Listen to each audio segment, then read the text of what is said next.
योग्य माहिती मिळेल त्यावेळेस माहिती दिली जाईल। मला असं वाटतं की त्याच्यावर कुठली अटकलबाजी करणं योग्य नाही। क्रांतीचे महासूर्य भारतरत्न डॉक्टर बाबासाहेब आंबेडकर यांच्या जयंतीच्या निमित्ताने त्यांना अभिवादन करण्याकरता पवित्र दीक्षाभूमीवर आज मी आलो आहे। सर्वप्रथम आजच्या जयंतीच्या तमाम भारतवासियांना मी शुभेच्छा देतो। भारतरत्न डॉक्टर बाबासाहेब आंबेडकरांनी देशाला एक असं संविधान दिलं की ज्या संविधानामुळे आमच्या देशामध्ये प्रत्येकाला जगण्याचा अधिकार मिळाला, समतेचं राज्य या देशामध्ये स्थापित करण्याचा मार्ग मोकळा झाला आणि आज प्रधानमंत्री मोदीजींच्या नेतृत्वात एक मजबूत देश तयार होतोय।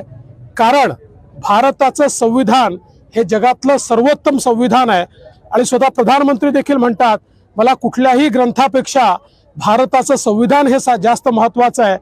आणि मला असं वाटतं की या संविधानामुळे आज भारत प्रगतीकडे चाललेला आहे।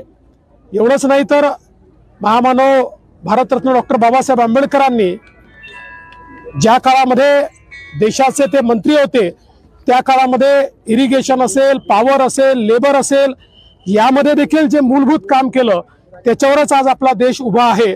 आणि म्हणून अशा या महामानवाला अभिवादन करण्याकरता या ठिकाणी मी आलो आहे। जयंत पाटील यांनी म्हटलं की ज्या संविधानाला बाबासाहेबांनी नमस्कार केला, ज्या संसद भवनाच्या पाया पडले ते संसद भवन त्यांनी बदलून टाकलं। असं आहे, जयंत पाटील अतिशय फ्रस्ट्रेटेड आहेत, अतिशय निराश आहेत। त्याच्यामुळे ते अशा प्रकारच्या गोष्टी बोलतात, तुम्ही मनावर घेऊ नका। खऱ्या अर्थानं माझा जयंत पाटलांना सवाल आहे, आपले प्रधानमंत्री माननीय नरेंद्र मोदीजी हे असे पहिले प्रधानमंत्री आहेत की ज्यावेळी सगळ्या पक्षांनी मिळून त्यांना प्रधानमंत्री पदाचा उमेदवार म्हणून निवडलं त्यावेळी त्या ठिकाणी त्यांनी संविधान ठेवलं होतं आणि पहिल्यांदा त्या सेंट्रल हॉलमध्ये संविधानाला नमस्कार करून संविधानाची पूजा करूनच मग त्यांनी सगळ्या पक्षांचं नेता होणं स्वीकारलं।